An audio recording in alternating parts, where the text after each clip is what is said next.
তোমাদের একটা গল্প পাঠ করে শোনাচ্ছি। ভালো লাগলে অবশ্যই জানিও। গল্পটির নাম সাদা মনের মানুষের আত্মকথন। 2 দিন টিউশনি করানোর পর তৃতীয় দিন ছাত্রীর মা আমায় ডেকে আমার হাতে একটা খাম দিয়ে বলল, কাল থেকে তোমার আর আমার মেয়েকে পড়াতে হবে না। তুমি 2 দিন আমার মেয়েকে পড়িয়েছ, আমি তোমাকে 1 মাসেরই টাকা দিলাম।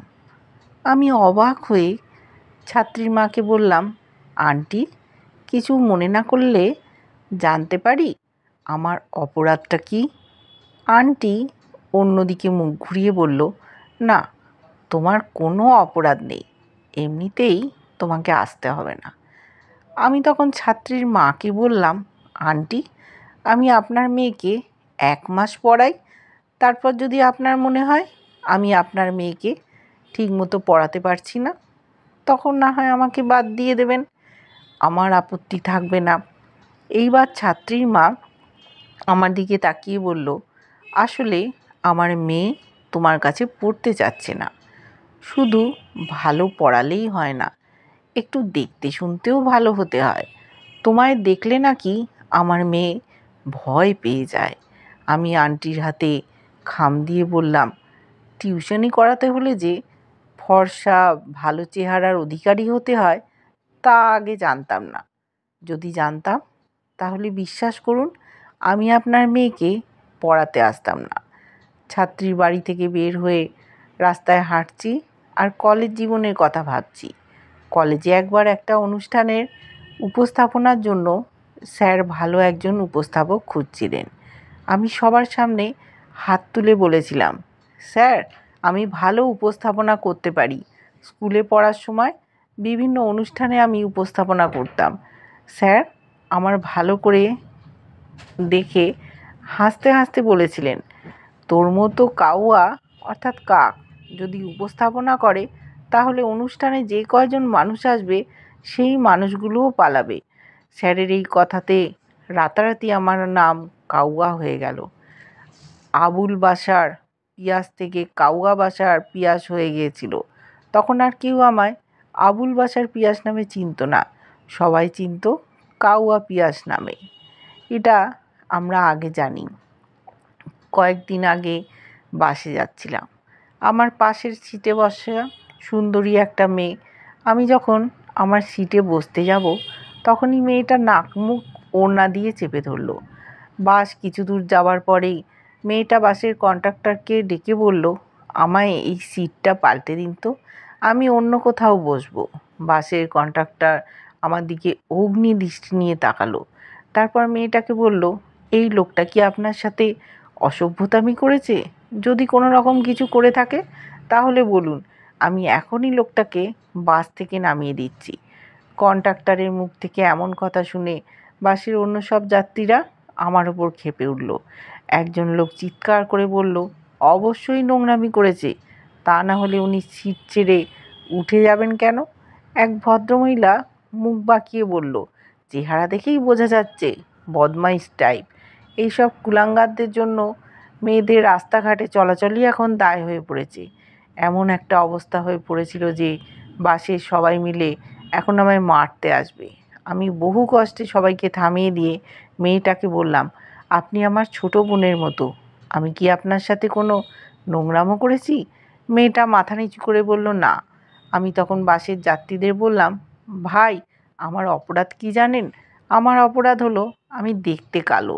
আপনাদের মতো সাদা চামড়ার কিছু মানুষ মনে করে আমাদের মতো কালো মানুষের গা থেকে গন্ধ বের হয়। আপনাদের ধারণা পৃথিবীর সমস্ত খারাপ মানুষ কালোই হয়। যে ভদ্রমহিলা আমায় বদমাইশ কুলাঙ্গার বলেছিল সেই মহিলার কাছে গিয়ে বললাম, আপনি আমার চেহারা দেখেই বুঝে গেলেন আমি বদমাইশ? বিশ্বাস করুন, আমি কোনো বদমাইশি করেছি তো দূরের কথা, আজ পর্যন্ত কোনো মেয়ের দিকে খারাপ দৃষ্টিতে তাকায়নি পর্যন্ত। কিন্তু কেন জানি না এই মুহূর্তে আপনার সাথেই আমার বদমাইশি করতে ইচ্ছে করছে। নিউ মার্কেট এসেছিলাম কিছু শপিং করতে। এমন সময় আমার রুমমেট ফোন করে বলল, মেসে আসার সময় দোকান থেকে আমার জন্য একটা ফেয়ার অ্যান্ড হ্যান্ডসাম ক্রিম নিয়ে আসিস তো, আমি তোকে পরে টাকা দিয়ে দেবো। বন্ধুর কথা মতন কসমেটিক্সের দোকানে গিয়ে ক্রিমের কথা বলতেই দোকানের ছেলেটা আমায় দেখে মুচকি হাসলো। তারপর আমার হাতে ক্রিমটা দিতে দিতে বলল, শুধু শুধু ভাই টাকাগুলো জলে ফেলবেন? আপনার যে কালার, আপনাকে যদি 3 দিন 3 রাত হুইল পাউডার দিয়ে জলে ডুবিয়ে রাখা হয় তবুও আপনার কালারের বিন্দুমাত্র পরিবর্তন হবে না। দোকানের ছেলেটার কথা শুনে মনে হচ্ছিল ওর গালে একটা সজোরে থাপ্পড় মারি, কিন্তু ওরই বা কী দোষ? দোষ তো আমার বাবা মার, কারণ ওনারা আমাকে জন্ম দিয়েছেন। দোকান থেকে বের হয়েই মাকে ফোন করলাম। মা ফোনটা রিসিভ করতে আমি মাকে বললাম, মা, শুনেছি বাবা মা কোনো পাপ করলে তার দায়ভার কিছুটা সন্তানের ওপর এসে পড়ে। তোমরা কি কোনো পাপ করেছিলে যার ফলস্বরূপ তোমাদের ঘরে আমার মতো একটা কালো ছেলে জন্ম নিল? মা আমার কথা শুনে কাঁদতে কাঁদতে বলল, তুই আবার তোর গায়ের রং কালো দেখে মন খারাপ করছিস? তুই কালো দেখে কি হয়েছে? তুই আমার কাছে সোনার টুকরো ছেলে। মা কেঁদে দিয়েছিল দেখে আমি মাকে হাসানোর জন্য বললাম, দেখলে মা, তুমিও আমায় তেমন ভালোবাসো না। যদি ভালোবাসতে তাহলে সোনার টুকরো না বলে হীরের টুকরো বলতে। আমার কথা শুনে মা হাসতে হাসতে বলল, তুই আমার কোহিনূর হীরের টুকরো ছেলে। সবাই আমাকে কালো বলে দূরে সরিয়ে রাখলেও মা বাবার আশীর্বাদ সবসময় আমার সাথেই ছিল, আর সেই জন্যই হয়তো আমি খুব ভালো একটা চাকরি পেয়েছি। চাকরি পাওয়ার পর থেকেই আমার উপর বাবা মা অত্যাচার করা শুরু করলো বিয়ের জন্য। আমিও বিয়ে করব বলে রাজি হয়েছি, তবে একটা শর্ত দিয়েছি, বিয়ে করলে আমি কালো কোনো মেয়েকেই বিয়ে করব। আজ মেয়ে দেখতে যাব। মাকে ডেকে বললাম, মেয়ে কালো তো? মা বলল, আমি মেয়েকে এর আগেও দেখেছি, মেয়ের গায়ের রং কালোই, কিন্তু আজ আমরা দেখতে যাব বলে মেকআপ করে হয়তো সুন্দরী হয়ে যাবে। তবে চিন্তা করিস না, মুখ ধোয়ার পর মেয়ে আবার কালো হয়ে যাবে। আমরা ড্রয়িং রুমে বসে আছি মেয়ে দেখার জন্য। কিছুক্ষণ পর মেয়ে এলো। মেয়েকে দেখেই কয়েক মিনিটের জন্য আমি হতভম্ব হয়ে গেলাম। একটা মেয়ে কী করে এত সুন্দর হতে পারে? ভালো করে মুখের দিকে তাকিয়ে দেখি মুখে কোনো মেকআপ নেই, শুধু চোখে হালকা একটু কাজল আছে। মেয়ে দেখা শেষ হলে আমি মাকে আড়ালে ডেকে নিয়ে বললাম, মা, তুমি না বলেছিলে মেয়ে কালো? এই মেয়ে তো দেখছি বেজায় সুন্দরী। শুধু সুন্দর না, ভয়ঙ্কর রকম সুন্দরী। তোমায় আগেই বলেছিলাম আমি, নিজে যেমন ঠিক তেমন মেয়েই বিয়ে করব। আমার কথা শুনে মা বলল, আরে মেয়ে সুন্দর না, মেকআপ করেছো তো তাই সুন্দর লাগছে। আমি মায়ের হাতটা ধরে বললাম, কেন শুধু শুধু মিথ্যে বলছো মা? মেয়ে কোনো মেকআপ করেনি। এত সুন্দর একটা মেয়ে, হয়তো ও চাইবে ওর হাজব্যান্ড যেন খুব সুদর্শন হয়। আমার সাথে বিয়ে হলে দেখা যাবে মেয়েটার লাইফটাই নষ্ট হয়ে গেছে। আমার সাথে একটা সেলফি তুলতে পারবে না, বান্ধবীদের সাথে পরিচয় করে দিতে লজ্জা পাবে, একসাথে ঘুরতে লজ্জা পাবে। আমার কথা শুনে মা কাঁদতে কাঁদতে বলল, দেখ বাবা, তুই কালো হয়েছিস বলে একটা সুন্দরী মেয়ে কি তোকে বিয়ে করতে পারবে না? আমি মাকে জড়িয়ে ধরে বললাম, না, পারি না মা, সেও আমায় বিয়ে করতে পারে না। একটা সুন্দরী মেয়ে কখনোই একটা কালো ছেলেকে বিয়ে করতে চাইবে না। যদি কখনো বিয়ে করতে রাজি হয় তাহলে ভেবে নেবে হয় মেয়েটা বাবা মায়ের চাপে বিয়ে করতে রাজি হয়েছে, নয়তো কালো ছেলেটার খুব ভালো কেরিয়ার আছে সেই জন্য রাজি হয়েছে। দুপুরে অফিসে বসে কাজ করছি, এমন সময় একটা অচেনা নাম্বার থেকে কল আসলো। আমি ফোনটা রিসিভ করতেই অপর প্রান্ত থেকে একটা মেয়ে বলল, আমি রীতা, কাল আপনারা যে মেয়েটাকে দেখতে গিয়েছিলেন আমি সেই মেয়ে। আমি অবাক হয়ে জিজ্ঞেস করলাম, আপনি আমায় হঠাৎ ফোন করলেন যে? মেয়েটা তখন বলল, আমি আপনার অফিসের নিচে, দয়া করে একটু আসবেন, আপনার সাথে আমার জরুরি কিছু কথা আছে। একটা রেস্টুরেন্টে আমি আর মেয়েটা বসে আছি। রেস্টুরেন্টের অনেকেই আমাদের হাঁ করে দেখছি। আমি চেয়েছিলাম রেস্টুরেন্ট বাদে অন্য কোথাও বসতে, কিন্তু মেয়েটাই আমায় জোর করে এখানে নিয়ে এলো।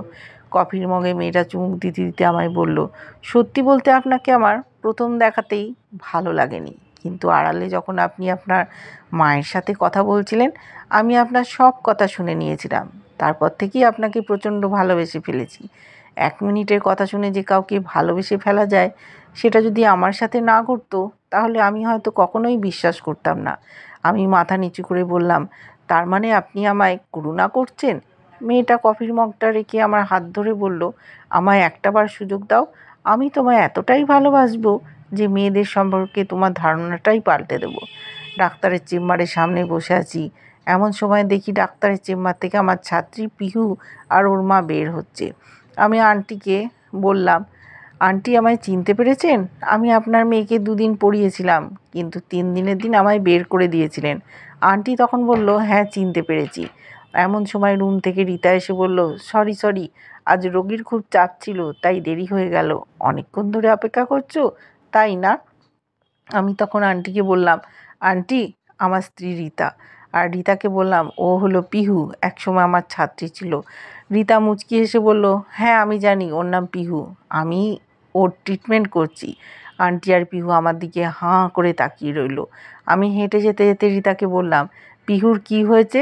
রীতা বলল, একটা টিচারের সাথে ওর শারীরিক সম্পর্ক ছিল, পরে প্রেগনেন্ট হয়ে যায়। কোনো ক্লিনিকে যেন এর ক্ষতি না হয় সেই চেষ্টা করছিল। এখন বিয়ের পর আর বাচ্চা হচ্ছে না। হঠাৎ রীতা দাঁড়িয়ে বলল, ওই টিচারটা তো কোনোভাবে তুমি না তো? আমি রেগে গিয়ে বললাম, আমি কেন হতে যাব? আমি কালো বলেই তো আমাকে 3 দিনের দিন বের করে দিয়েছিল। আমার কথা শুনে রীতা হাসতে হাসতে বলল, নীল শার্টে তোমায় খুব সুন্দর লাগছে। আমি মাথা নিচু করে বললাম, কাউয়ার মতো লাগছে। আমার কথা শুনে রীতা আমার হাত ছেড়ে দিয়ে বলল, যে ছেলে নিজেকে সম্মান না করে তাকে মানুষে কিভাবে সম্মান করবে? রীতা রাগ করে একা একা হাঁটছে, আর আমি ওর পিছু পিছু যাচ্ছি আর ভাবছি, কালো কলঙ্কের দাগ হলেও মাঝে মধ্যে কালোকে বাদে সাদাকে অসম্পূর্ণ লাগে।